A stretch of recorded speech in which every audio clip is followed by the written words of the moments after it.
Welcome back to the Dark Files. We've been counting down the top 10 gruesome real-life crimes, and now we've reached the end. This is number 1, the Toolbox Killers.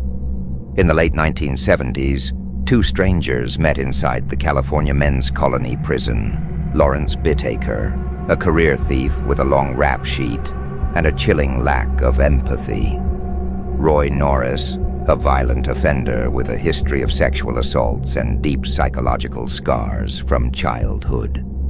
On their own, they were dangerous. Together, they became one of the most terrifying duos in American crime. Behind prison walls, they bonded over conversations that should have raised alarms, fantasies of domination, cruelty, power. And when both men were released, those fantasies became their blueprint.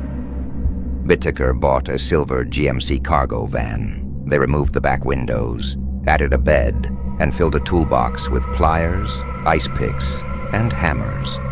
They even gave the van a name, the Murder Mac.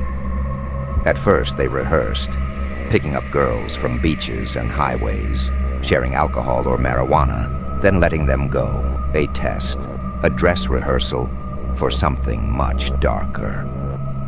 On June 24, 1979, the test ended. 16-year-old Lucinda Cindy Schaefer, walking home from a church meeting in Redondo Beach, never made it home. Weeks later, 18-year-old Andrea Hall vanished hitchhiking. Photographs later revealed her terror in her final hours. Their cruelty escalated. In September, two young friends, Jackie Gilliam, 15, and Leah Lamp, just 13, were lured into the van. For nearly 2 days, the girls were held captive, attacked, and recorded on tape. Investigators who later had to listen described it as one of the most disturbing pieces of evidence they had ever encountered. And then came Halloween night, 1979.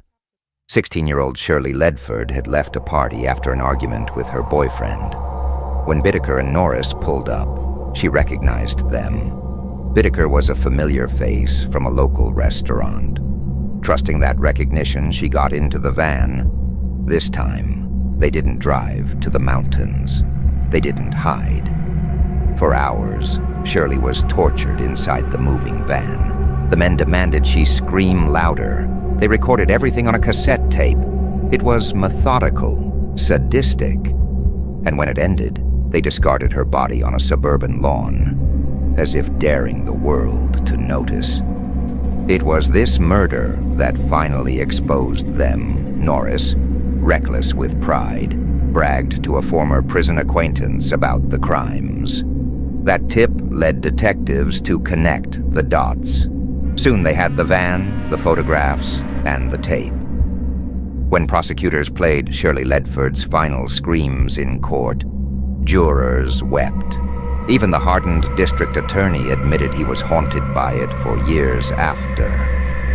In the end, Norris struck a deal, testifying against his partner to avoid execution. He died behind bars in 2020.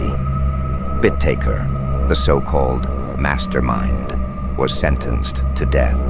He spent decades on death row, filing petty lawsuits until dying of natural causes in 2019. The Toolbox Killers are remembered not only for the brutality of their crimes, but for the cold calculation behind them. A partnership that turned obsession into a killing machine and left scars on everyone touched by the case. That was number 1 on our countdown of the top 10 gruesome real-life crimes. This concludes the Dark Files Top 10 series. If you followed us from Story 10 all the way here, thank you. Be sure to subscribe for more deep dives into the darkest corners of true crime.